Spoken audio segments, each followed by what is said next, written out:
하고 있습니다. 네. 구약 성경에 오늘날 같으면 대통령 같은 이스라엘의 지도자 한 사람이 기드온이라는 사사인데요.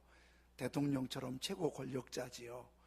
그런데 이 기드온이 최고 권력자였는데 막 잘할 때부터 탁월한 정치력이나 뛰어난 사람 같진 않고 그냥 평범하고 오히려 비겁하고 옹졸한 사람이었을 것 같아요. 이제 그런 사람이 이제 최고 지도자가 되는 거예요. 그런데 이 기드온에 대해서 어떻게 살았는지 자세히 기록은 없지만 6장 11절에 이렇게 말씀하는데요. 요아스의 아들 기드온이 미디안 사람에게 알리지 아니하려 하여 밀을 포도주 틀에서 타작하더니 그랬어요. 기드온이 이제 지도자가 되기 전에 밀을 포도주 틀에서 타작하더니, 제가 자랄 때 우리 부모님께서 밀 타작하는 걸 봤는데요. 마당에 밀 곡식단을 가지고 오고 그거를 막 이제 두들겨서 밀을 타작을 하고 이제 먼지나 볏짚, 밀집 같은 건 다 버리고 알곡만 고우니까 마당이나 언덕이나 바람이 잘 통하는 데서 이렇게 주스를 하거든요. 그건 똑같아요. 우리나 이스라엘이나. 그런데 지금 기드온은 밀을 타작하는데 포도주 틀에서 타작했다는 거예요. 포도주 틀은 되게 어떻게 돼 있냐면, 제가 사진 하나 가지고 왔는데요. 저건 예전에 요즘에 최근에 포도주 틀 중에 하나로 남아있는 건데요. 예전에는 저렇게 만들지 못하고 바위 큰 돌멩이 두 개를 높은 거 낮은 거 만들어서 높은 돌멩이에다가 포도를 많이 갖다 놓고 남자들이 맨발로 올라가서 포도주를 막 밟아요. 막 밟으면 포도가 으깨지잖아요. 그러면 그 포도즙이 쏟아지면서 낮은 곳으로 모여요. 모이면 그것을 잘 발효시키면 그것이 이제 포도주로 되는 거지요. 그런데 이렇게 할 때 중요한 게, 포도주 담아보신 분은 알지만은 포도즙에 이물질이 들어가면 안 되잖아요. 그래서 포도주 틀은 밀폐된 공간이어야 돼요.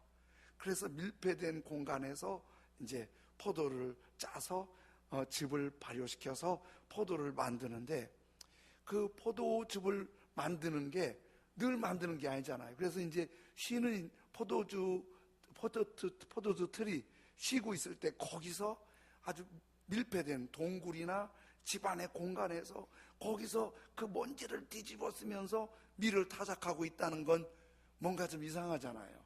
왜 그러냐면 이런 것 때문에 그래요.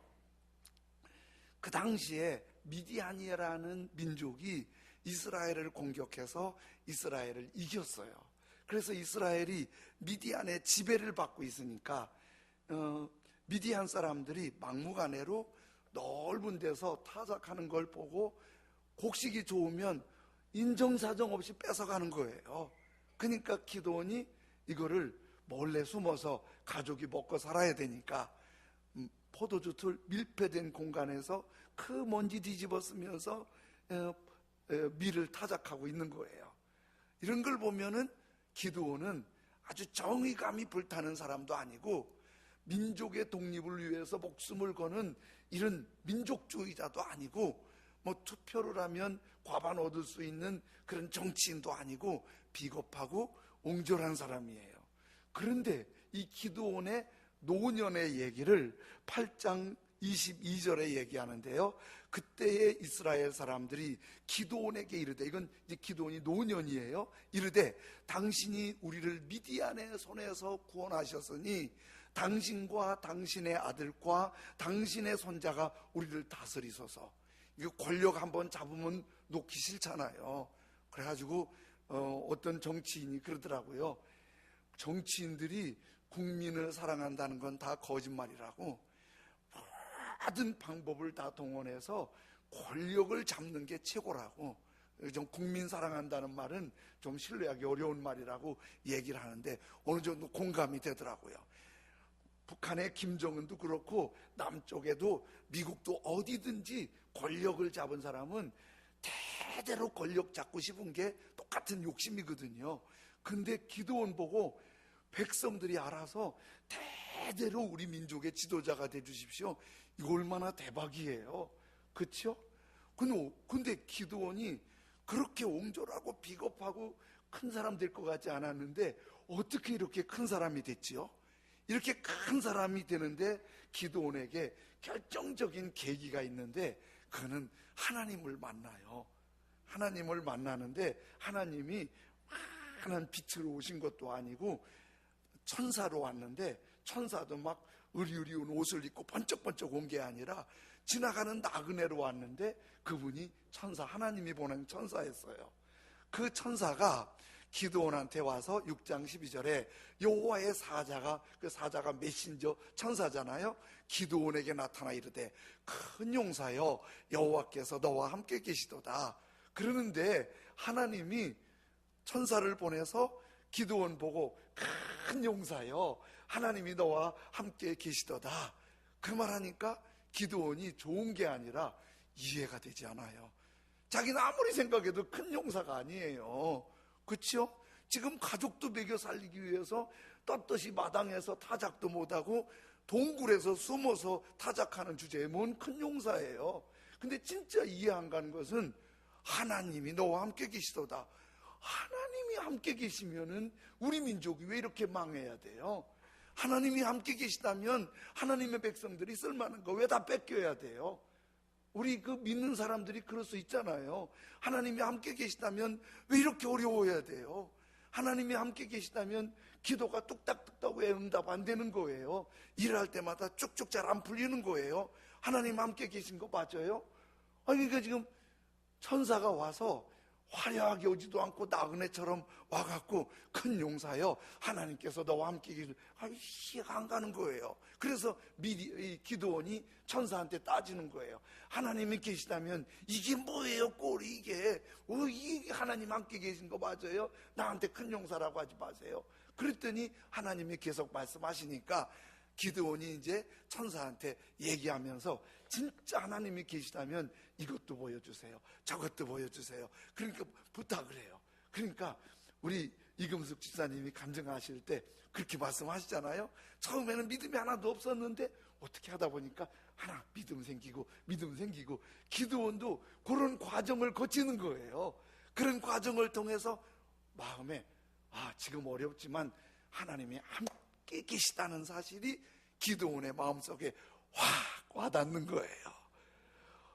그래서 이제 기드온이 그 확신을 갖고, 집사님 아까 그러잖아요, 은혜 받고 나니까 뭔가 좀 배짱도 생기는 것 같다고. 기드온이 그렇게 옹졸하고 비겁하던 사람이 밖에 나가서 군인을 모집해 봤어요. 그랬더니 기드온의 말을 듣고 군인들이 모아지는 거예요.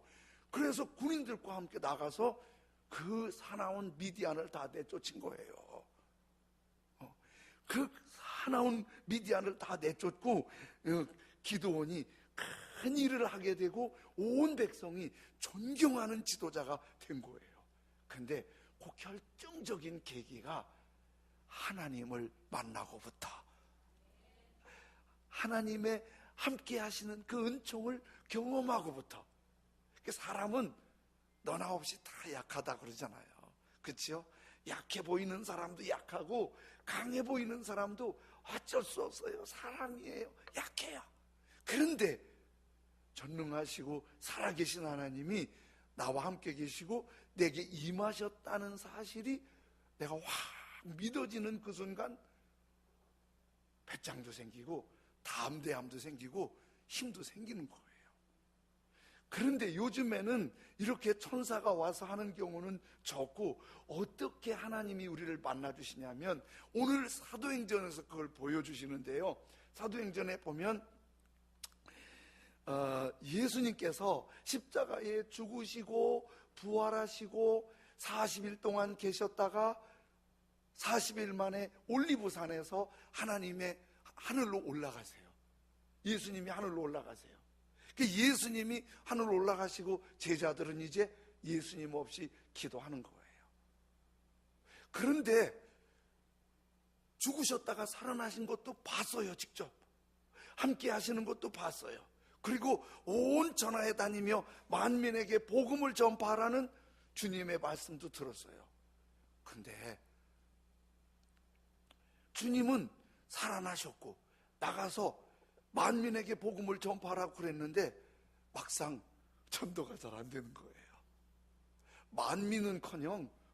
만민은커녕 이웃집 사람한테 예수 믿으라고 말하기도 겁나고 괜히 전도했다가 잡혀가면 큰일 날 것 같잖아요.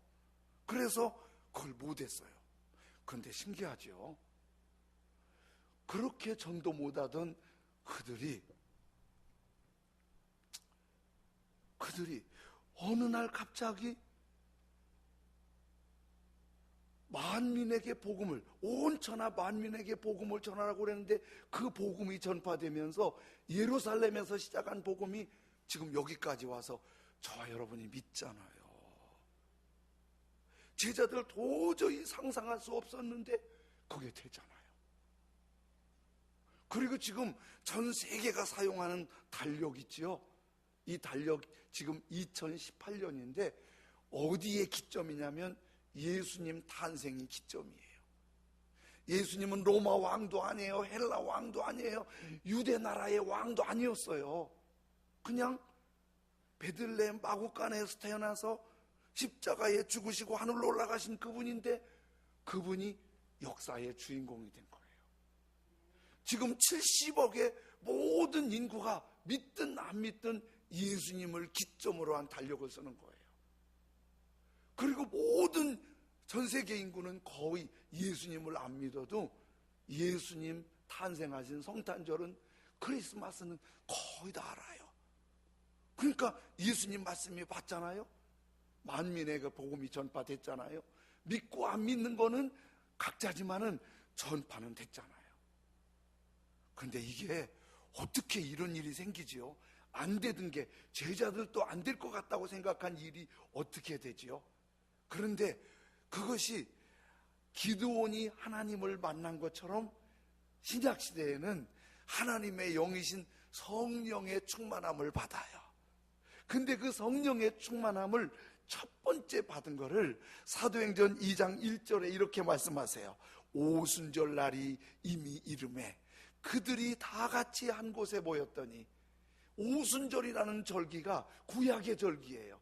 구약 사람들은 우리가 설, 추석 최고의 명절이듯이 구약 사람들은 유월절, 오순절, 초막절 세 개의 절기가 최고 절기예요. 우리는 명절 되면 고향 부모님 찾아가잖아요. 이스라엘 구약 사람들은 명절 되면은 유월절, 오순절, 초막절에는 반드시 성전으로 가요. 그래서 거기서 명절을 지켜요. 유월절은 이스라엘 백성이 애굽에서 400년 동안 노예 생활하다가 하나님의 은혜로 해방된 것을 기념하고 감사하는 절기예요. 그리고 유월절 해방이 돼서 홍해를 건너 광야 생활을 하잖아요. 그리고 시내산에 가서 율법을 받는데 그 율법 받는 날을 기념하는 절기가 오순절이에요. 그런데 오순절 날짜가 어떻게 정해지냐면 유월절 지나서 7주가 지나요. 그러면 7, 7, 49, 49일이잖아요. 근데 49일인데 그 49일 다음에 50일째니까 50 그러면 오순이라고 그래요. 그래서 50일째 오순절인 거예요. 50일째 오순절. 그런데 제가 인터넷 검색을 해봤더니 변화밀이 심었다가 추수하는데 약 40일에서 50일 걸린대요. 그런데 6월절 지나서 50일째 되는 그날이 추수를 하는데 맨 첫 번째 추수하는 날이에요. 그래서 맨 첫 번째 곡식이 거의 오순절쯤에 연글어요. 그리고 추수를 한 7주간 동안 길게 해요. 날씨가 계속 좋으니까 7주간 동안 계속 추수를 해요. 7주간 동안.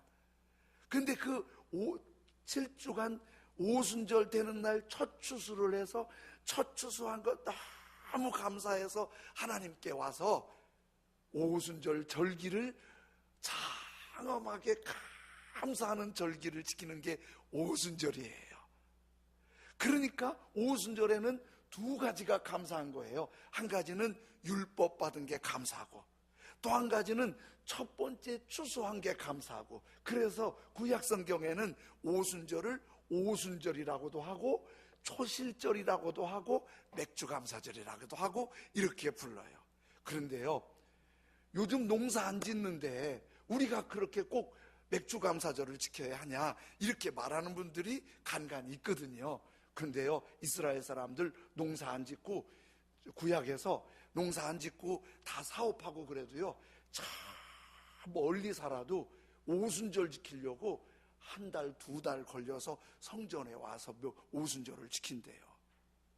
곡식을 안 가지고 오는 대신에 돈을 가지고 와서 드리는 거예요. 그런데 오순절 얼마나 장엄하게 지키는지 몰라요. 지킬 때 미리 와서 다 준비하고 있다가 오순절 날 절기 지키려면 해 뜨기 전에 성전에 올라갑니다.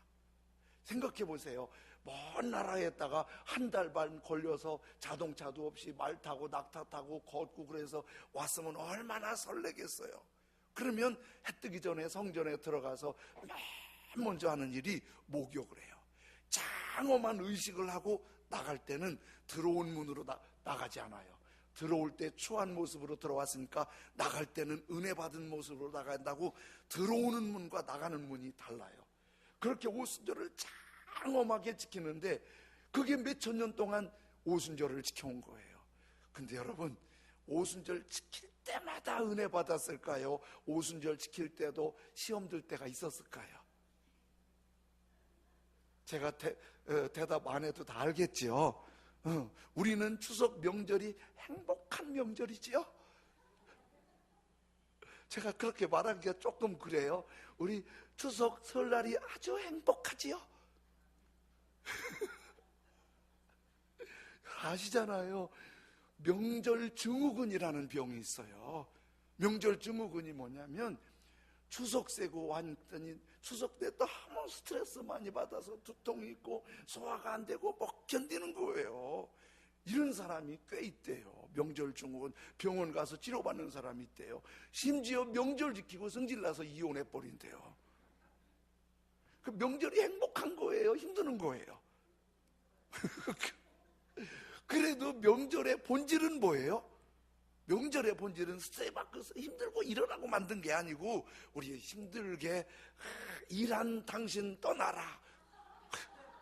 그게 명절의 본질이잖아요. 그런데 이 명절에 스트레스 받는데 오순절 갔다가도 상처받고 넘어지고 힘들고 하는 사람도 왜 없겠어요. 근데 명절 중에서 가장 감동적으로 명절 지킨 사람들도 있겠지요. 그렇죠? 명절 중에서. 그런데 명절에 가장 감동적으로 지킨 때가 어느 때냐면 역사적으로 장엄한 의식은 없었어요. 대단한 거 있지 않았어요. 그런데 예수님께서 부활하시고 40일 만에 올리브산에서 하늘로 올라가시고 아버지의 약속하신 것을 기다리라는 말씀, 위로부터 성령의 능력이 입혀지기를 기다리라는 말씀을 붙잡고 예루살렘에 가서 기도했어요. 오순절 날이 이미 이름에 그 추수한 기쁨, 그리고 율법을 받은 그 기쁨의 예배를 그 아침 성전에 올라가지도 못하고 장엄한 의식도 준비하지 못하고 아버지의 약속하신 것을 다락방에 120명이 모대 모여서 같이 기도를 했지 뭐예요. 그런데 기도하는데 갑자기 120명이 모인 그 자리에 공간 안에 마치 태풍처럼 가판 바람 소리가 부는 거예요. 그 안에 있던 사람들이 갑자기 분위기가 영적으로 감동이 밀려오는 거예요. 갑자기 밀려오더니 하늘에서 막 타오르는 불이 아니라 신령한 불이 천정에서 사람의 혓바닥 모양으로 이렇게 내려오는 거예요. 그러더니 바늘을 쫙 갈라지면서 그 모인 사람들한테 머리에 그 불이 임하는 거예요. 그 불이 맞아 사람들이 갑자기, 아까 우리 집사님 말씀하셨잖아요. 자기 기도 잘 못하셨는데 그날따라 앞에서 찬송을 불러주니까 마음껏 기도하고 마음껏 울었다고. 거기 있는 120명이 몇 사람은 그러고 몇 사람은 안 그런 게 아니라 120명이 다 성령의 충만함을 받고 주여를 외치고 아버지를 부르고 하나님을 찬송하면서 막 기도하니까 명절 지키러 왔던 사람들이 놀래갖고 이 아침에 이게 웬일이냐? 그리고 그걸 보러 왔던 거예요. 보고는 비웃으면서 하는 말이, 아이고 이 사람들이 밤새 술 먹었구만. 술을 이렇게 많이 먹나 명절에. 그러면서 비웃는데 베드로가 일어나서 그런 거예요. 여러분, 우리가 여러분이 말하는 대로 이 아침에 술 취한 것이 아닙니다. 요엘 선지자가 말세에 성령을 부어주신다고 했는데 오늘 그래 우리가 성령을 받은 것입니다. 그러면서 이들이 그 성령을 받으니까 달라지는 거예요. 마치 기드온이 하나님을 만나고 나니까 옹졸하고 비겁한 사람이 민족을 구원해내듯이 예수님이 온천하 만민에게 복음을 전하라고 말씀을 하셨고, 그리고 제자 삼으라고 하셨지만은 쭈삣쭈삣하고 불안하고 두려웠는데 그 성령 받고 확 달라지는 거예요. 세 가지가 달라졌는데요, 한 가지는 그렇게 전도하고 싶은 거예요. 막 다니면서 막 외치는 거예요. 십자가에 못 박아 죽은 예수는 다시 살아나셨습니다. 주 예수를 믿으세요. 그리하면 구원받았습니다. 얼마나 열정적으로 전도하는지 120명이 전도했는데요, 사도행전 2장에는 하루에 3,000명이 예수 믿었대요. 3장에 지나서 4장에는 5,000명이 예수 믿었대요. 그러면 불과 몇 달 사이에 예루살렘은요 한 5,000명에서 10,000명의 예수 믿는 사람이 생긴 거예요. 제가 그때 역사를 추적해서 보니까 그 당시 예루살렘의 인구가 대략 추적해서 3만 명에서 5만 명 정도 됐대요. 그러면 대단한 변화가 일어난 거예요. 뭐죠? 예수님을 말하고 싶어서 견딜 수 없는 거예요. 하나님이 하신 거예요. 성령을 받으면 이렇게 기드온이 군인을 모아서 미디안을 물리치듯이 성령을 받으면 예수님 얘기하고 싶고 예수님을 믿는 사람들이 기쁘고 즐겁고. 오늘 집사님 간증이 오늘 말씀하고 너무 연결이 잘 되는 것 같아요. 말씀 잘 해주시잖아요. 특별히 변한 건 없는데 왜 그렇게 기쁜지, 왜 그렇게 감사한지 걱정이 없는 거예요. 예수님 막 얘기하고 싶은 거예요. 가족에게, 이웃에게. 성령 받으면 그런 은혜가 우리에게도 임했으면 좋겠습니다. 한 가지 더는 성령 받으면 기도가 그렇게 뜨겁고 간절하게 잘 돼요. 우리 예수 믿는 사람들 제일 힘든 것 중에 하나가 기도잖아요. 얼굴 보고 서로 마주 얘기를 하면 밤새라도 얘기하는데 왜 눈 감고 뭘 얘기하냐 이거. 눈 감고 누구한테 얘기하냐. 이 기도를 모르는 사람이 눈 감고 기도하라면 잠자기 꼭 좋아. 그래서 기도하다 조는 사람들 많아요. 나도 기도하다 가끔 졸아요. 눈을 감으니까 잠이 오지. 그런데 참 이상하지요. 저도 21살 때 성령 받았거든요. 그 전에 성령 받기 전에 교회학교 교사도 하고 청년회 활동도 하는데 제일 힘든 게 기도시키는 거예요. 아주 그냥 윤민영 형제 기도해 주세요. 아주 그냥 소름 돋아요. 너무 기도하는 게 힘들어갖고. 그리고 기도하려고 딱 엎드려서 한 30분 했지 하고 보면은 1분도 안 지났어요. 기도가 그렇게 힘들 수 없어요. 근데 성령을 딱 받고 저도 그때 방언하면서 성령 받은 걸 알았는데요, 그리고부터는요 방언 기도하면 뭔 말인지는 잘 몰라요. 그런데 기도가 줄줄줄 나오고 마음이 울컥하고, 그리고 하나님이 내게 말씀하시는 걸 느끼고 막 감동이 되고 힘이 나고 이러는 거예요. 기도가 그렇게 뜨거워져요. 그리고 막 성령 받고 방언으로 막 기도하잖아요. 그러면은 기도 한 3분 한 것 같은데 시계 보면은 막 30분, 1시간, 1시간 반 이렇게 기도가 되는 거예요. 성령 받고 기도하면 기도가 뜨거워져요. 여러분, 기도가 잘 안 되는 분들, 난 안 돼, 그러지 마시고, 기도하고 오순절에 임하시는 성령, 지난 치유수양에 임하신 성령이 우리 천양의 가족들에게도 오늘 또 오순절 맥주감사절에 충만하게 임하기를 원합니다. 그래서 기도가 뜨거워지면 기도하는 행복, 기도하는 기쁨, 기도하는 마음이 굉장히 행복하고 즐거운 거예요. 그런데 성령 받으면 더 좋은 게 한 가지 있는데요, 감격스러운 감사가 있어요. 너무 마음이 감사가 막 끌어올라요. 사람이 감사는 어느 때 하지요? 좋은 일이 있을 때. 근데 사실 엄밀하게 하면요, 좋은 일이 있다고 감사하는 게 아니에요. 감사하는 마음이 올라야 감사가 돼요. 제가 이렇게 보면 어떤 사람은요, 좋은 일이 있는데도 짜증나는 사람이 있어요. 근데 어떤 사람은 굉장히 상황이 안 좋은데도 감사하는 사람이 있어요. 참 묘하더라고요. 나폴레옹은 한때 세계를 정복한 사람이에요. 마지막 유배지에서 유배 생활하면서 삶을 마무리할 때 나폴레옹이 이렇게 고백했어요. 내 평생에 행복한 날은 단 하루도 없었다. 그만큼 누릴 거 누리고 사람들이 볼 때 최고 다 했는데 행복한 날이 하루도 없었대요. 근데 보지 못하고 말하지 못하고 듣지 못하던 헬렌 켈러, 손동작으로 말을 배운 헬렌 켈러, 그는 노년에 이렇게 말해요. 내 평생에 행복하지 않은 날은 단 하루도 없었다. 어떻게 이런 차이가 생기죠? 너무 불쌍하게 산 사람 같은데 매일매일 감격스럽게 행복했다. 너무너무 화려하게 살았는데 행복한 날이 하루도 없었다.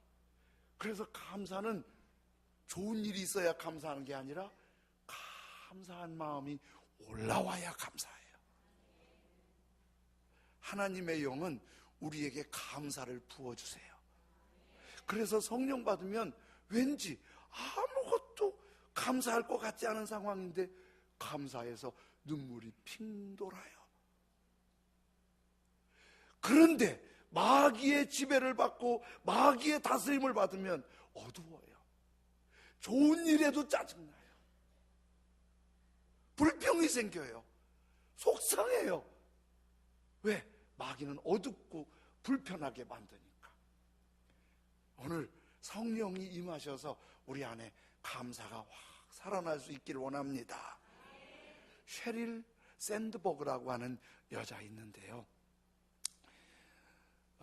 여러분이 스마트폰 사용하시는 분들은 이 앱을 거의 깔아놨는데요, 한국에 카카오톡 있지요. 중국에서는 위챗이라고 그래요. 위챗이라고 그래요.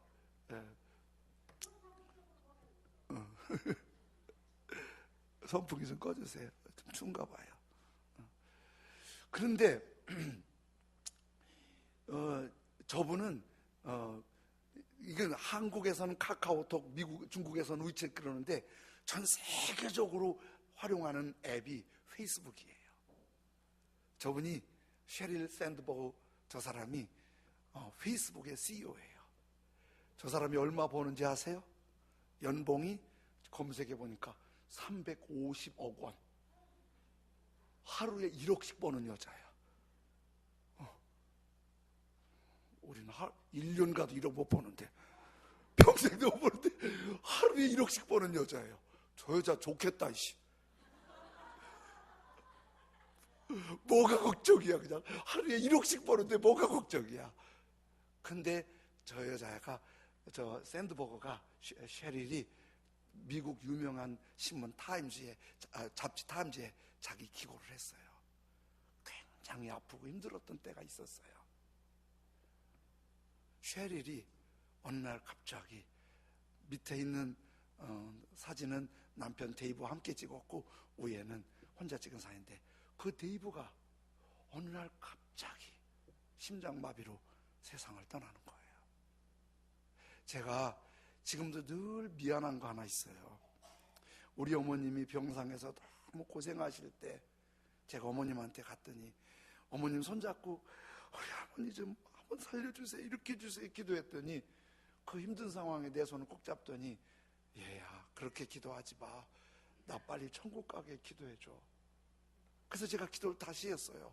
엄마 손잡고 울면서 우리 엄마 너무 힘드니까 빨리 천국 가게. 제가 불효자식이죠. 엄마 빨리 가게 해달라고. 근데 그때는 너무 힘들어 보여서 가시는 게 좋겠다 그랬는데 제가 그렇게 기도하는 게 아니었어요. 힘드시더라도. 그런데 가까이 계신 사랑하시는 분이 일찍 떠나면, 아니 병상에서 오래 고생하면 그런 마음이 생길 수 있어요. 이렇게 고생하느니 차라리 빨리 가시는 게 좋겠다. 그런데 정말 좋고 사랑하고 괜찮던 분이 어느 날 갑자기 떡 호흡이 멎으면 그 충격이 대단한 거예요. 남편이 세상 떠나고 너무 충격을 받았어요. 장례식을 마치고. 근데 자녀가 둘이니까 그 내색을 보이지 않으면서 자녀들 보살피느라고 열심히 힘썼어요. 직장에 나가서도 자기의 그 가슴 아프고 힘든 거 보이지 않으려고 막 집중력을 발휘해서 열심히 긍정적으로 일했어요. 그런데 문득 혼자 운전하려면 눈물이 핑 돌고 침대에 누우면 잠을 잘 수가 없고 사람 앞에는 그러지 않는데 혼자 너무 힘드는 거예요. 그런데 심리학을 전공한 친구가 어느 날 셰리를 방문했어요. 그리고 셰릴에게 이렇게 얘기를 해요. 셰릴, 사랑하는 사람이 갑자기 세상을 떠나면 보통 6개월 동안은 대단히 힘든 나날을 보내네. 그러한 6개월 정도 지나면 그 과정을 넘어갈 수가 있지. 그러면서 이렇게 얘기하는 거예요. 그 6개월 동안 너무 힘들기 때문에 보통 이렇게 생각하지.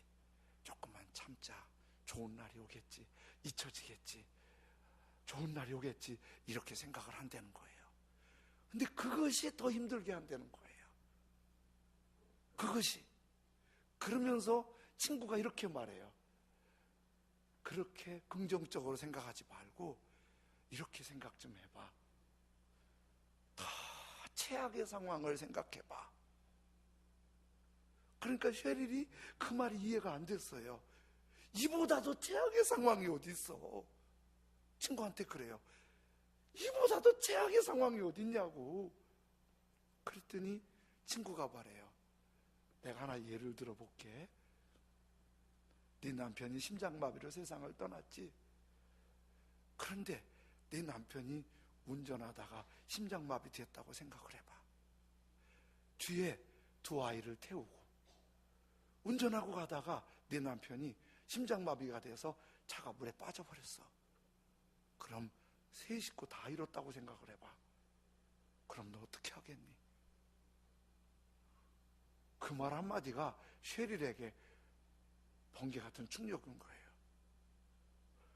그러면서 셰릴이 이런 생각이 드는 거예요.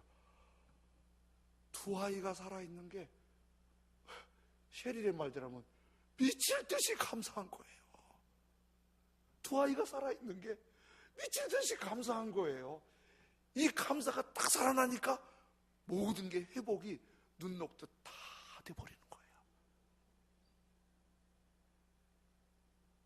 그것이 감사는 항상 좋은 일이 있을 때 감사가 되는 게 아니라 생각의 전환이 감사가 되는 거예요. 근데 그 감사의 상황을 만드시는 분이 성령이세요. 그러면 그 감사하는 마음이 일어나면 감사가 반드시 만들어지게 돼 있는 거예요. 여러분, 여기 계신 분 중에도 지금 정말 힘든 분이 있어요. 여러 가지 모양으로 답답하고 속상하고 주저앉고 싶은 분들이 있어요. 그러나 더 최악의 상황이 있을 수 있는 거 생각하면 그보다 지금이 훨씬 나은 거예요. 그런데 이 감사가 마귀에게 속으면 안 생기는 거예요. 마귀에게 속으면 불평이 생기는 거예요. 짜증나는 거예요. 속상한 거예요. 막 화나는 거예요. 근데 성령이 임하시면 왜 이렇게 감사하지요? 너무 감사한 거예요. 성령이 임하시면 왜 이렇게 흐뭇하지요? 찬송이 나와요. 감사는 감사를 낳거든요. 아, 하나님의 은혜로 이 쓸데없는 자 왜 구원해 주는지 난 알 수 없도다. 아, 하나님의 은혜로 이 쓸데없는 자 왜 구원해 주는지 나 알 수 없도다. 돌아보면 참 우리 부끄럽고 허물 많은 사람들인데 이렇게 은혜 주신 거예요. 오늘 이 찬송 부르면서 주님께 고백하면 좋겠어요. 아, 하나님의 은혜로 지금보다 더 최악의 상황을 면하게 해주시고 또 그것도 이겨나가게 하시고 여기까지 붙드신 아, 하나님의 은혜로 이 쓸데없는 자 왜 구속해 주는지 난 알 수 없도다. 내가 믿고 또 의지함은 내 모든 영편 아시는 주님 늘 돌보아 주실 것을 확실히 믿습니다. 우리 찬송하며 주님께 나아가겠습니다.